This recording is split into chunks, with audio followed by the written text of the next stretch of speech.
حضرت ام المومنین سیدہ عائشہ رضی اللہ تعالی عنہا سے روایت ہے، حضور نے بیان فرمایا کہ قبروں سے لوگ برہنہ اٹھائے جائیں گے۔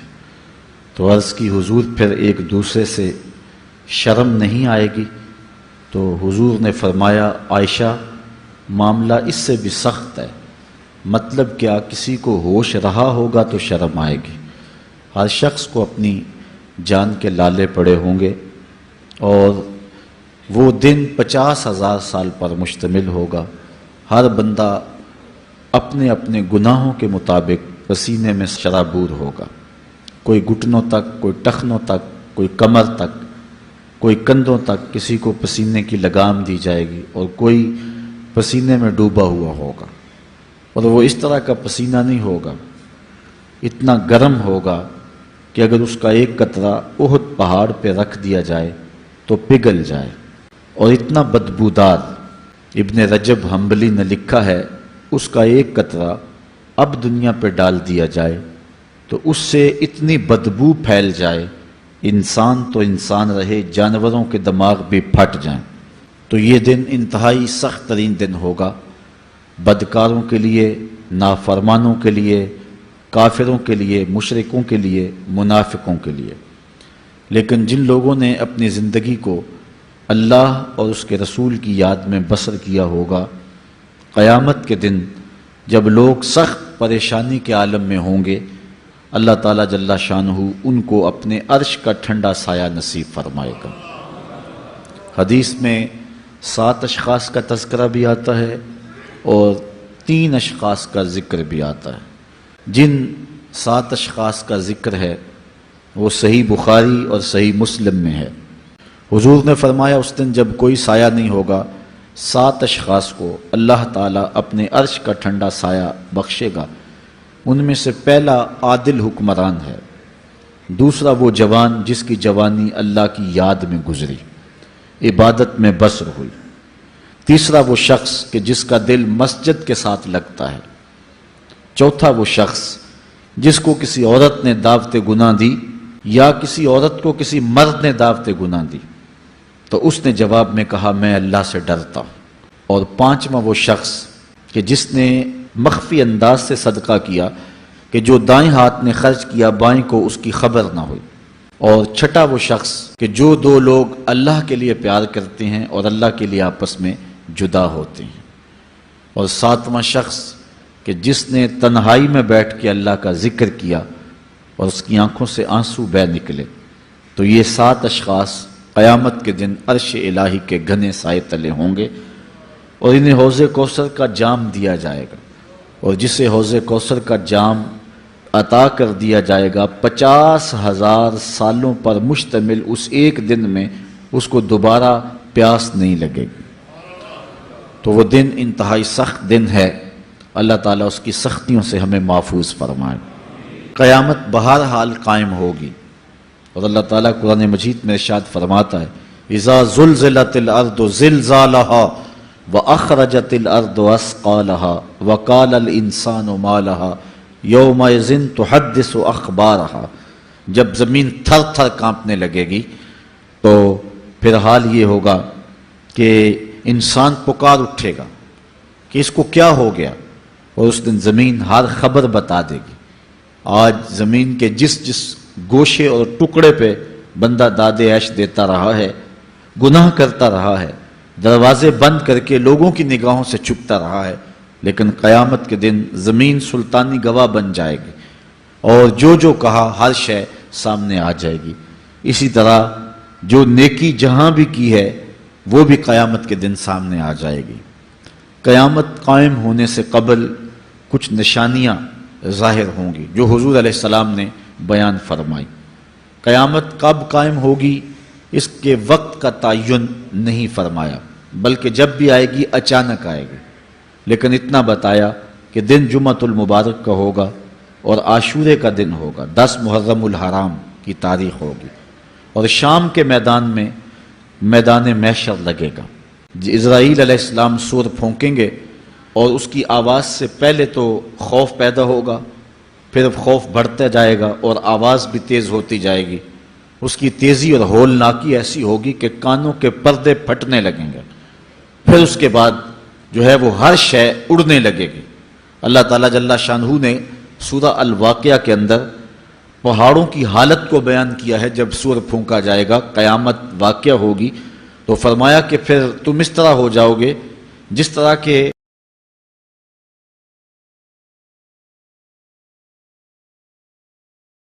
کبھی آپ نے دیکھا ہو اندھیرے کمرے میں کسی جانب سے تھوڑا سا سوراخ ہو اور اندر دھوپ آ رہی ہو، تو آپ ایک گوشے اور زاویے میں کھڑے ہو کے دیکھیں تو اس میں چھوٹے چھوٹے اڑتے ہوئے ذرات دکھائی دیتے ہیں۔ ان کو اگر آپ ہاتھ میں پکڑے مٹھی کھولیں تو کچھ نہیں ہوں گے، ہوتے تو ہیں لیکن باریک اتنے ہیں کہ وہ نظر نہیں آتے، تو ان کو عربی میں ہوا کہتے ہیں۔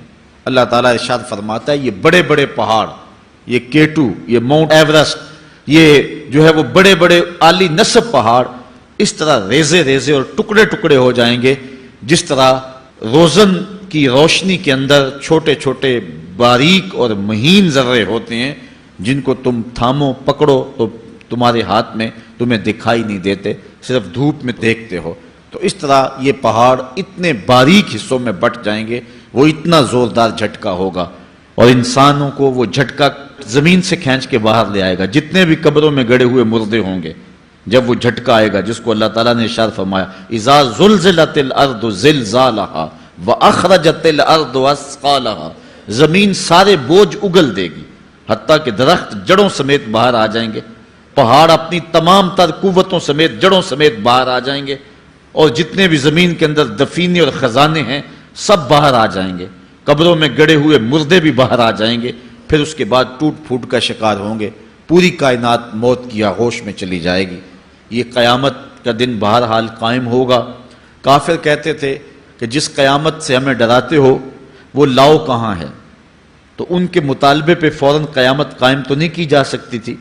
اللہ تعالیٰ جل شانہ نے فرمایا محبوب ان کو کہو تم بھی انتظار کرو، میں بھی انتظار کرتا ہوں، اور جس دن کا وعدہ دیا ہے وہ تم دیکھ لو گے۔ اور سورہ الواقعہ میں ارشاد فرمایا اذا وقعت الواقعہ لیس لوقعتها کاذبہ، جس دن وہ قائم ہوگی تو پھر کوئی انکار نہیں کرے گا۔ آج موت کا انکار کوئی نہیں کرتا، کسی دھرم میں، کسی مذہب میں، کسی عقیدے میں، کسی فرقے میں، کسی گروہ میں، کسی طبقہ زندگی میں آپ موت کا انکار نہیں پاتے۔ موت ہے ہنگامہ آرا کل زمیں خاموش میں، ڈوب جاتے ہیں سفینے موج کی آغوش میں۔ لیکن آج موت کا انکار نہیں ہوتا، قیامت کا انکار کرنے والے لوگ بہت سارے ہیں جو کہتے ہیں یہ دنیا ہی سب کچھ ہے۔ آج کل تو بہت سارے مسلمانوں کا انداز بھی یہ ہو گیا ہوا ہے کہ وہ قولاً تو نہیں لیکن جو عملی زندگی ہے وہ اسی بات کی گواہی دے رہی ہے جس طرح سب کچھ یہی دنیا ہو اور آخرت کوئی نہیں ہے۔ رویہ، انداز، طرز زندگی اور انداز معاشرت اسی کی طرف اشارہ دے رہے ہیں اور اسی بات کی چغلی کھا رہے ہیں کہ بس یہی دنیا ہے، بابر بیش کوش کہ عالم دوبارہ نیست۔ بابر نے کہا تھا کہ جو ہے وہ عیش کر لے، زندگی سے لطف اٹھا لے، دوبارہ زندگی نہیں ہے۔ اور آج یہ بات بھی کہی جاتی ہے یہ جہاں مٹھا اگلا کس نے ڈٹھا، اور یہ سارے قیامت کے انکار کی صورتیں ہیں۔ لیکن آج اگر کوئی مانتا یا نہیں مانتا، لیکن ایک وقت آئے گا پھر کوئی بھی انکار نہیں کر سکے گا۔ آج جو قیامت کے قیام پذیر ہونے کی تدہیق کرتا ہے اور دلائل دیتا ہے کہ یہ دن قائم نہیں ہوگا، قیامت کے دن وہ بھی انکار نہیں کر سکے گا، اس لیے کہ آنکھوں کے سامنے سب کچھ ہو جائے گا، جس طرح آج موت کا انکار نہیں ہوتا۔ تو ارشاد فرمایا جب وہ واقعہ پذیر ہو جائے گی پھر کوئی بھی اس کو جھٹلانے والا نہیں ہوگا۔ لیکن قیامت سے قبل کچھ واقعات ہوں گے جس سے لوگوں کو آگاہ کیا جائے گا کہ وہ قیامت کے آنے سے قبل اپنے اعمال سے توبہ کر لیں۔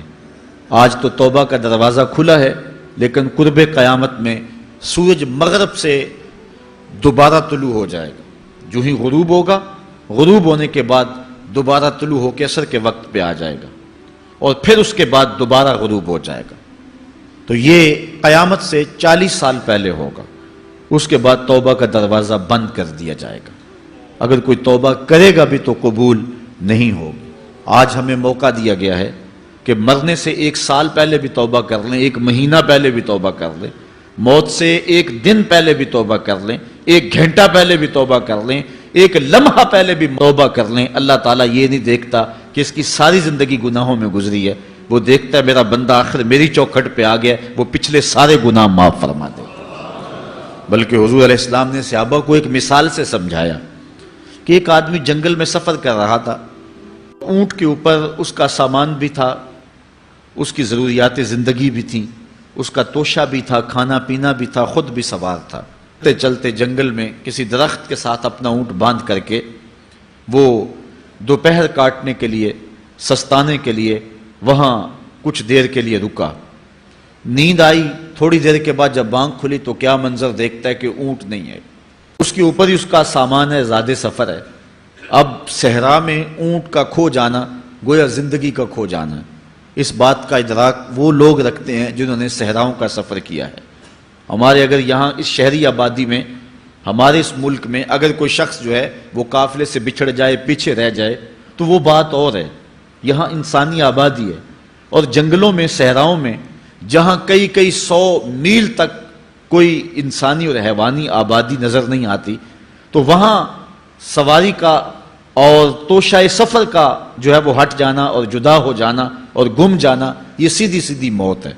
اب اس نے دائیں بائیں بھاگ کر کے دیکھا کہ اونٹ کہیں ملے، لیکن اونٹ نہیں ملا، تو وہ دوبارہ آ کے اس درخت کے ساتھ ٹیک لگا کے بیٹھ گیا موت کے انتظار میں کہ اب توشہ سفر بھی گیا، سامان سفر بھی گیا، سواری بھی گئی، اور یہاں کوئی انسانی آبادی بھی نہیں ہے، تو اب موت کا ہی انتظار ہے۔ تو وہ موت کے انتظار میں بیٹھ گیا۔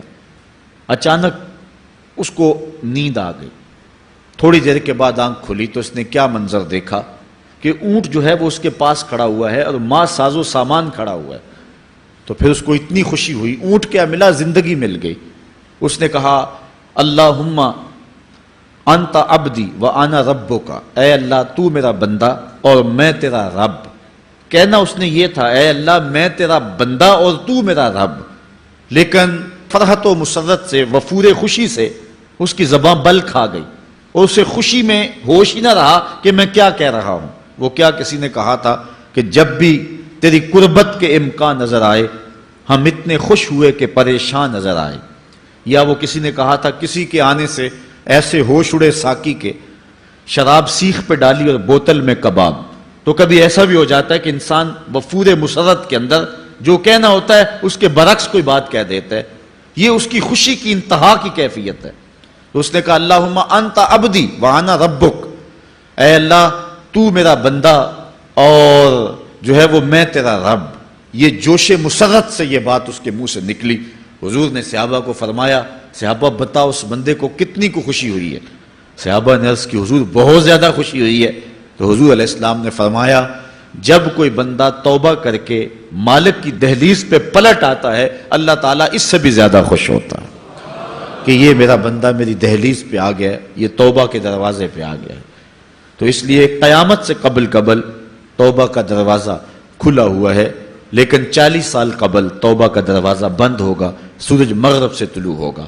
پھر کوئی توبہ کرنا چاہے گا بھی، بلکہ ہر کوئی توبہ کرنا چاہے گا، لیکن پھر توبہ جو ہے وہ قبول نہیں ہوگی۔ اسی طرح اور بہت سارے واقعات قیامت سے قبل جو ہیں وہ ظاہر ہوں گے، جن کی نشاندہی حضور نبی رحمت صلی اللہ علیہ وسلم نے فرمائی ہے۔